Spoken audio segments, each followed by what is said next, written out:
Hi అండి. నేను మీ శ్వేత. Welcome back to కథల పొదరిల్లు. ఈరోజు story love you my wife episode number 41. కథను రచించిన వారు చిన్ను గారు, వాయిస్ ఓవర్ మీ శ్వేత. ఇక లేట్ చేయకుండా స్టోరీలోకి వెళ్ళిపోదాం.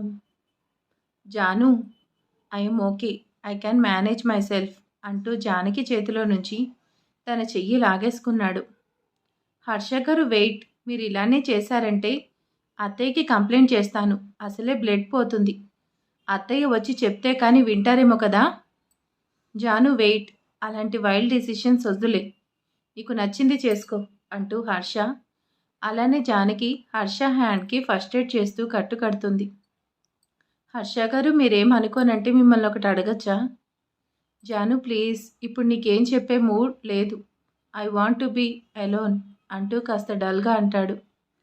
హర్ష గారు, నా డౌట్ క్లారిఫై అయిందంటే నేనే ఇక్కడి నుంచి వెళ్ళిపోతాను. నాకేం ఇక్కడ మీతో టైం స్పెండ్ చేయాలని ఇంట్రెస్ట్ రెండూ లేవు. నేను మీతో మాట్లాడేది నా కోసం, అంతేకాని మీకోసం కాదు. షూ, నువ్వేం అడగాలనుకుంటున్నావో అడుగు, నేను చెప్పేది నిజమే అని నువ్వు నమ్మితే నిజం, లేదంటే అది నీ దృష్టిలో అబద్ధం. Decision is yours and I know నువ్వేం అడగాలనుకుంటున్నావో. ఇప్పుడు నీ మీద జరిగిన అటాక్ గురించే కదా. హర్ష గారు, మీకు అవతలి వాళ్ళ మనసులో ఏముందో, ఏం అడగాలనుకుంటున్నారో కూడా ముందే తెలుసు. అందుకే అవతల వాళ్ళ మనసును బట్టి మిమ్మల్ని మీరు చేంజ్ చేసుకుంటారు కదా. అయినా మీరేం చేస్తే నాకెందుకు, మీరు ఎలా ఉంటే నాకెందుకు. మనకు జరిగిన పెళ్ళి నిజం కాదు కదా. It's a just agreement marriage. 11 months తర్వాత నా దారిన నేను వెళ్ళిపోతాను. ఆ తర్వాత మీకు నాకు ఎలాంటి సంబంధం లేదు. నువ్వు ప్రతిసారి నాకు గుర్తు చేయాల్సిన అవసరం లేదు, ఎందుకంటే నేనేం మర్చిపోలేదు. నాకు బాగానే గుర్తుంది. నువ్వేం అడగాలనుకుంటున్నావో అడిగి అంటూ చెయ్యి బయటికి చూపిస్తూ వెళ్ళొచ్చు అని ఇంటెన్షన్తో తన కోపాన్ని అణిచిపెడుతూ అంటాడు హర్ష. భవిష్య ఎవరు? ఎందుకు భవిష్య చనిపోయింది? భవిష్య చావుకి నువ్వు కారణమా? తన తండ్రి నీ మీద అంత కోపం చూపిస్తూ నిన్ను పెళ్లి చేసుకున్నందుకు నన్నే చంపాలనుకుంటున్నాడు. ఎందుకు? నన్ను ఎందుకు చంపాలనుకుంటున్నాడు? అసలు ఏం జరిగింది? అసలు ఏం చేశారు? ఆ అమ్మాయిని కూడా నన్ను మోసం చేయాలనుకున్నట్టే ఫ్రెండ్షిప్ పేరుతో మోసం చేసి వదిలేశారా? Enough Janaki, enough. నీ నుంచి ఇంకొక మాట వచ్చినా నాకంటే చెడ్డవాడిని చూడవు. అసలు ఏమనుకుంటున్నావు? నేను నీకు అంత చీప్గా కనిపిస్తున్నానా? హర్షిత్ రామ్ నందన్, నేనేం చేసినా ఎప్పుడు రాంగ్ చేయలేదు. నా క్యారెక్టర్ రాంగ్ కావచ్చు, బట్ నేను రాంగ్ కాదు. నాకు అమ్మాయిలతో సంబంధం ఉంది, తిరుగుతాను, కానీ నేనెవరిని ఇబ్బంది పెట్టలేదు. నచ్చి నా దగ్గరకు వచ్చారే, నాకు నేనుగా ఎవరిని మోసం చేయలేదు. భవిష్య నాకు జస్ట్ ఫ్రెండ్, బెస్ట్ ఫ్రెండ్ మాత్రమే. అర్థమవుతుందా? ఫ్రెండ్ మాత్రమే. నీకు మాత్రమే రిలేషన్స్ ఉన్నాయా? నాకు రిలేషన్స్ ఉన్నాయి and I know the values of relations. అందుకే ఇప్పటికీ నువ్వు ఇలా అంటున్నా నన్ను నేను కంట్రోల్ చేసుకొని మాట్లాడుతున్నాను. అమ్మకి, చెల్లికి, ఫ్రెండ్కి నాకు తేడా తెలుసు. రిలేషన్స్కి రెస్పెక్ట్ ఇచ్చాను కాబట్టే తనని ఫ్రెండ్ అనుకున్నాను. కాబట్టే తను ప్రేమ అని వెంటపడినా కాదు అని దూరం పెట్టాను. ఫ్రెండ్ కాబట్టే ఈరోజు తను లేదంటే బాధపడుతున్నాను. నేనేం మంచోడని చెప్పట్లేదు, కానీ చెడ్డవాణ్ణి మాత్రం కాదు. ప్రతిసారి నువ్వు ఇలా మాట్లాడుతుంటే చాలా ఇరిటేటింగ్గా ఉంది. హర్ష గారు, మీ మధ్య ఏమైంది నాకు అనవసరం, కానీ ఆ అమ్మాయి చనిపోయిందని నా మీద పగ పెంచుకొని నన్ను చంపుతానంటున్నాడు. జాను, నీకు ఆల్రెడీ చెప్పాను, ఎవరైనా కానీ నీ వరకు రావాలంటే ముందు నన్ను దాటుకొని రావాలి. నా ప్రాణం అడ్డు పనంగా పెట్టైనా నిన్ను కాపాడుతాను. మన డివోర్స్ అయ్యేంత వరకు నీ రెస్పాన్సిబిలిటీ నాది. అండ్ ఆ తర్వాత కూడా నీకు ఎలాంటి ప్రాబ్లం ఉండదు, ఎందుకంటే ఆ తర్వాత నీకు నాకు ఎలాంటి సంబంధం ఉండదు కదా అంటూ హర్ష కోపంగా రూమ్ నుంచి బయటకు వెళ్ళిపోయాడు. నేను ప్రశాంతంగా వ్లాగ్ చేసుకొని అలా కావేరిలో మునిగిపోదామనుకున్నాను, కానీ ఇదేంటి ఇలా అయింది? జ్ఞాపిక భర్త ఇక్కడికి వచ్చాడు, థ్యాంక్ గాడ్. జ్ఞాపిక భర్త వివిధ్ నన్ను చూడలేదు. నేనెవరో తెలియదు కాబట్టి సరిపోయింది, లేదంటే వివిధ్కి వదినకి అన్ని నిజాలు తెలిసిపోయేవి. వివిధ్కి రామాకి మధ్య పరిచయం ఏంటి? అసలు ఇదంతా జరుగుతుంటే జ్ఞాపిక ఏం చేస్తుంది? కాల్ లిఫ్ట్ చేయకుండా ఎక్కడుంది అంటూ జ్ఞాపికకు కాల్ ట్రై చేస్తుంది. కావేరి సడన్గా ఎవరో స్కార్ఫ్ కట్టుకున్న అమ్మాయి అడ్డుగా వచ్చింది. నువ్వెవరు? నా సెల్ఫీ కోసం వచ్చావా? నాకు తెలుసు. నా ఫ్యాన్స్ అందరూ నా వీడియోస్ చూసి నన్ను వచ్చి సెల్ఫీ, ఆటోగ్రాఫ్ అంటూ అడిగేస్తున్నారు. పర్లేదు, నీకేం కావాలి? మామ్, దేవుడా! ఏం కావాలంటే మమ్మీ కావాలంటే నేనెక్కడి నుంచి తీసుకొచ్చేది? మామ్, ఇట్స్ మీ అంటూ తన స్కార్ఫ్ తీసేసింది. జ్ఞాపిక, నువ్వా? ఏం చేస్తున్నావే? నిన్నెవరైనా చూసారంటే నేను కూడా అయిపోతాను. కవర్ చేసుకోవే. పద అంటూ జ్ఞాపికను తీసుకుని బయటకు వచ్చేసింది. జ్ఞాపిక, ఏం చేస్తున్నావు? నువ్వెందుకు ఇక్కడికి వచ్చావు? నీకు తెలుసా, అల్లుడు, అదే నీ మొగుడు కూడా ఇక్కడికే వచ్చాడు. మామ్, నేను కూడా తనతోనే కలిసి వచ్చాను. నీకేమైనా పిచ్చా జ్ఞాపిక? నిన్ను వదిన చూస్తే చంపేసేది. అసలే ఆ రోజు నువ్వు చేసిన పనికి వదిన నిన్ను చూడడం కాదు, నీ పేరు గుర్తొచ్చినా కోపంతో బుసలు కొడుతుంది. మామ్, అందుకే కదా నేను ఇలా కవర్ చేసుకొని వచ్చింది. అసలు ఇక్కడికి వచ్చే వరకు ఇది హర్షబాబు ఫంక్షన్ అని, బావ వివిధ ఫ్రెండ్ అని కూడా నాకు తెలీదు. నన్ను ఎవరైనా చూస్తే ఏమవుతుందని టెన్షన్తో చచ్చిపోతున్నా. ఒసే, నేను ఆల్రెడీ చచ్చిపోయాను. అదృష్టం, నీ మొగుడికి మమ్మల్ని చూపించలేదు కాబట్టి బ్రతికించావు. నీ మొగుడికి నిజం తెలిసేలోపు నీ మొగుడిని తీసుకొని ఇక్కడి నుంచి వెళ్ళిపోవే. హా మామ్, కానీ ఈరోజు ఆ జానకి చాప్టర్ క్లోజ్ అయ్యేది. కానీ బావ జానకి ప్రాణాలు కాపాడాడు. నువ్వు చెప్తుంటే ఎక్కడో డౌట్గా ఉండేది, కానీ ఇప్పుడు కన్ఫర్మ్ అవుతుంది. బావ దానికోసం ప్రాణాలకు కూడా లెక్క చేయట్లేదు. అంటే బావ దీపాలిని మర్చిపోయి జానకిని ఇష్టపడుతున్నాడా? అసలు ఏం అర్థం కావట్లేదు. అంతా కన్ఫ్యూజ్గా ఉంది. ఒసే, నీ కన్ఫ్యూజన్కి క్లారిటీ తర్వాత తీసుకుందాం. ఇంకాసేపు ఇక్కడే ఉంటే నేను వదిన చూస్తుందేమో అనే భయంగా ఉందే. ఫస్ట్ నువ్వు నీ మొగుడు ఇక్కడి నుంచి వెళ్ళిపోండే అంటూ కావేరి అనేసరికి వివిధ్ కోసం వెతుకుతూ జ్ఞాపిక అక్కడి నుంచి ముందుకు వెళ్ళింది. వివిధ్ ఎక్కడికి వెళ్ళిపోయాడు? ఫస్ట్ నేనైతే తనకి కాల్ ట్రై చేస్తానంటూ వివిధ్కి కాల్ ట్రై చేస్తూ తన కోసం వెతుకుతుంది. మామ్, ప్లీజ్ నేను చెప్పేది విను, ఒక్కసారి నాతో మాట్లాడు మామ్ అంటూ కవిత తన చేయి పట్టుకొని తీసుకెళ్తుంటే కవితతో మాట్లాడడానికి ట్రై చేస్తున్నాడు వివిధ్. నువ్వు నాతో మాట్లాడేది నేను వినేదేం లేదు. ఎందుకొచ్చావు? మళ్ళీ ఎందుకొచ్చావు? ముగిసిన గతాన్ని మళ్ళీ మొదలుపెట్టి ఇప్పుడే సంతోషంగా ఉన్న జానకి జీవితం నాశనం చేయడానికి వచ్చావా? అది నీకేం అన్యాయం చేసిందని దాని మీద పగపట్టావు? నువ్వెంత అన్యాయం చేసినా నువ్వు అడిగిన వెంటనే విడాకులు ఇచ్చినందుకు దాని జీవితం నాశనం చేయాలనుకుంటున్నావా? మామ్, ప్లీజ్ నీ మాటలతో నన్ను ఇంకా బాధ పెట్టకు. జాను. వివిధ్ నోటి నుంచి జాను అనే పేరు వచ్చిన వెంటనే వివిధ్ చెంప పగల కొట్టింది కవిత. నువ్వొక్కడి గుర్తుపెట్టుకో, నీ నోటితో తన పేరెత్తే అర్హత కూడా లేదు. మామ్, నువ్వు కొట్టడం కాదు, నేను చేసిన పనికి నన్ను చంపే. నీకు నా మీద అన్ని హక్కులున్నాయి, కానీ జాను మీదే నాకు పగ ఉంది. తన జీవితం నేను అన్యాయం చేశానని మాత్రం అనకు. వివిధ్, మరి నువ్వు చేసిన దానికి ఏమని పేరు పెట్టాలి? నువ్వే చెప్పు. పెళ్లిపీటల మీద తన మెడలో 3 ముళ్ళు వేసి అది పెళ్ళే కాదు, నువ్వంటే నాకు ఇష్టం లేదంటూ లెటర్ రాసిపెట్టి అన్యాయం చేయలేదా? డివోర్స్ కావాలంటూ దాని జీవితం నాశనం చేయలేదా? నీ వల్ల, కేవలం నీ వల్లే ఇన్నేళ్ళు అది నరకం పడింది. అది చెయ్యని తప్పుకి అందరిలో నిందలు మోసింది. పైకి నవ్వుతున్నా అది పడిన బాధ నాకే తెలుసు. ఇప్పుడే ఆ దేవుడి దయ వల్ల జానకికి మంచి రోజులు వచ్చాయి. హర్ష లాంటి అబ్బాయితో జానకి పెళ్లి జరిగింది. ముగిసిన గతం మర్చిపోయి హర్షతో సంతోషంగా ఉంది. మళ్ళీ నువ్వు జానకికి తన గతాన్ని గుర్తు చేయాలని వచ్చావా? నీకు నచ్చినట్టు బ్రతకాలని నీ స్వార్థం కోసం, నువ్వు కోడల్ని చేసుకోవాలని నా స్వార్థం కోసం నేను ఇద్దరం కలిసి దాన్ని అన్యాయం చేశాం. ఇప్పుడే అన్నీ మర్చిపోయి సంతోషంగా ఉంటుంది. మళ్ళీ నువ్వేం చేయాలని వచ్చావు? మామ్, ట్రస్ట్ మీ, జానకి లైఫ్ని స్పాయిల్ చేయాలని నాకు లేదు. ఇన్ఫ్యాక్ట్ జానకి మళ్ళీ పెళ్లి చేసుకుందని హ్యాపీగా ఉంది. జానకికి జరిగింది మళ్ళీ పెళ్లి కాదు, పెళ్లి మాత్రమే. వివిధ్, పెళ్లి మాత్రమే. ఎందుకంటే నా దృష్టిలో నీతో జరిగింది పెళ్ళే కాదు. అసలు నా దృష్టిలో ఏంటి, ఎవరైనా అదే అంటారు. జానకికి హర్షతో జరిగింది మాత్రమే పెళ్ళి. మామ్, నేను ఒప్పుకుంటాను. అందుకే జానకితో మాట్లాడి నేను చేసిన తప్పుకి తనకి సారీ చెప్పాలని తనతో కలిసి మాట్లాడాలని అనుకున్నాను.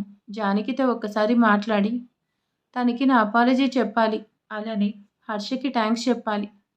జానకి గురించి తెలిసి కూడా తనను పెళ్లి చేసుకున్నందుకు నాకు చాలా హ్యాపీగా ఉంది.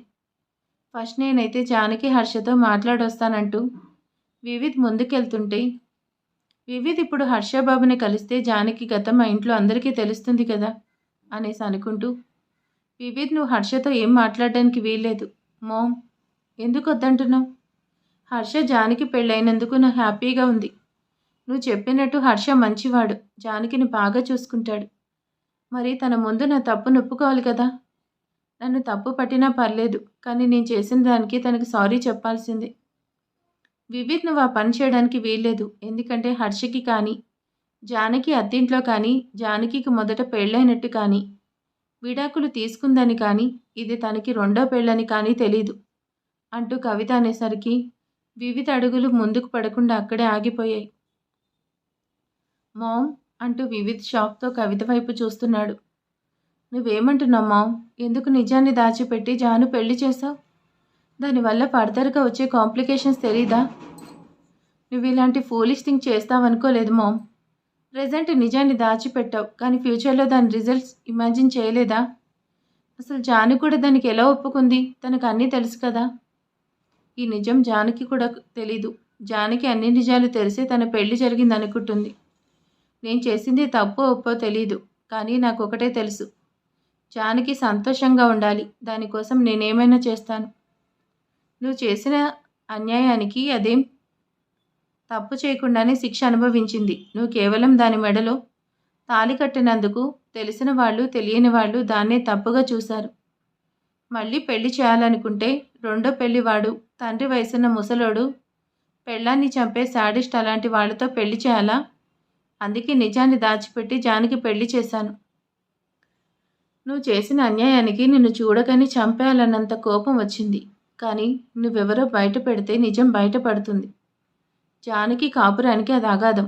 కాబట్టి నన్ను నేను కట్టడి చేసుకున్నాను. నీకు దండం పెడతాను, మళ్ళీ జానకి సంసారం నాశనం చేయకు. హర్ష లాంటి మంచివాడితో జాను పెళ్లి జరగటం దాని అదృష్టం. మళ్ళీ నువ్వు ఆ అదృష్టం దూరం చేయకు. నువ్వు ఇలా ఎవరు ఏంటి అనేది ఎప్పటికీ జానకి అత్తింటి వాళ్ళకు తెలియకూడదు. దానికి అన్యాయం చేయకు. మామ్, నేను జానకికి అన్యాయం చేస్తానా? నేను మరీ అంత చెడ్డవాళ్ళకు అనిపిస్తున్నానా? నువ్వు చేసిందే కదా నేను చెప్తుంది, మళ్ళీ స్పెషల్గా చెప్పాలా? నువ్వు అలా చేసిన రోజే నువ్వు అనేవాడివి మా లైఫ్లో లేవు అనుకున్నాను. ఇప్పుడు మళ్ళీ ఇక్కడ ఇలా చూస్తాననుకోలేదు. మామ్, ఒక్కసారి నేను జానుతో కలిసి తనతో మాట్లాడాలి. వివిధ్ నీకు తన నీడను తాకే రైట్ కూడా లేదు. ప్లీజ్ వెళ్ళిపో. మళ్ళీ తనను బాధ పెట్టుకు. నీ క్షమాపణ తనకి ఇప్పుడు అవసరం లేదు. మామ్, వివిధ్ నువ్వెన్ని చేసినా నిన్ను కన్న తల్లిగా నిన్ను ఒకే ఒక్క కోరిక అడుగుతాను. ఈ నిజం జానకి నువ్వెవరు అనే నిజం జానకి అత్తింటి వాళ్లకు తెలియనివ్వనని మాటివ్వు అంటూ వివిధ్ని మాట అడుగుతుంది కవిత.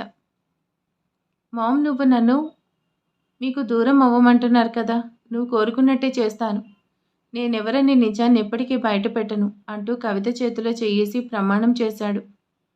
వివిధ్ అంటూ జ్ఞాపిక అక్కడికి వచ్చింది. వివిధ్, నువ్విక్కడేం చేస్తున్నావు? నీకోసం మొత్తం చూస్తున్నాను అంటూ అక్కడ ఉన్న కవితను చూస్తూ, వివిధ్ తనెవరు? నీకు తను ఎవరో ముందే తెలుసా అంటూ కవితను చూస్తూ అడుగుతుంది. తను అంటూ కవిత వైపు బాధగా చూస్తున్నాడు వివిధ్. కవిత మాత్రం వివిధ్ మీద ఆ క్షణం తనలో సహజంగా పొంగే అమ్మ ప్రేమను తనలోనే దాచేస్తూ ఎలాంటి భావం లేకుండా చూస్తుంది. వివిధ్, నిన్నే అడుగుతున్నాను, తనెవరో నీకు తెలుసా? లేదు, నాకు ఆ అబ్బాయి ఎవరో ఏంటో ముందు తెలీదు. ఇంతకుముందు హర్షబాబు తన స్నేహితుడంటూ పరిచయం చేశాడు. హా జ్ఞాపిక, తను Harsha relative, I mean Janaki అమ్మను అంటూ కవిత వివిధ్ మాటకి అడ్డుగా వస్తూ, నేను జానకి అమ్మనవుతాను. తను నా వైఫ్ జ్ఞాపిక. మీలాంటి పెద్దవాళ్ళ బ్లెస్సింగ్స్ కావాలి. ప్లీజ్ మమ్మల్ని బ్లెస్ చేయండి. ఈ వివిధ్ ఏం చేస్తున్నాడు? ఆవిడికి నేను దండడం పెట్టడం ఏంటి అనేసి ఇరిటేట్ అవుతుంది జ్ఞాపిక.